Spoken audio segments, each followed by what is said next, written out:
За уг нь бол ингээд татвар тэглэж байгаатай холбоотой асуултуудаа бид нар ерөнхий сайдаас асуумаар байгаа юм. Яагаад тэгэхээр энэ дизель түвшний үнийн нэмэгдэл бол бензиний үнийн нэмэгдэл бол шууд хүмүүсийн амьдралд нөлөөлж байгаа юм.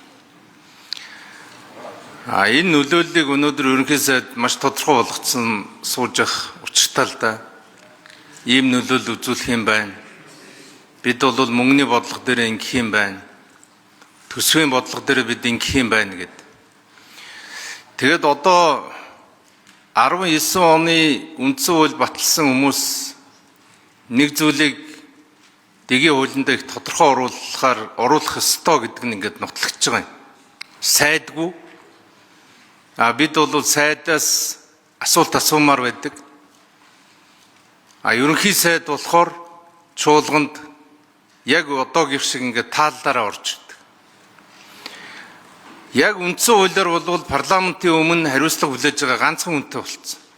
Ерөнхий сайд. Тэгэхээр одоо Бямбцогтын их хурлын дараагаар томилогдох юм бол ерөөсөө парламентын хилцүүлэгт ерөнхий сайдтай л ордог болох хэрэгтэй. Ерөнхий сайдын өмнөөс сайд нар асуултанд хариулдаг, бодлого ярьдаг, мэдэм хийрдэг. Ийм зүйлийг бол үндсэндээ эндгээс Бямбцогтой халах хэрэгтэй.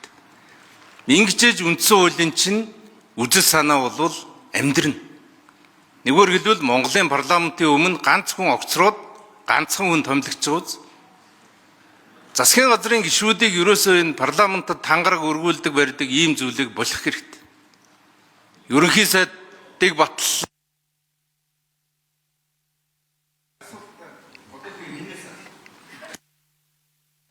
За. Яг тухайн асуудлаараа үздэй. За.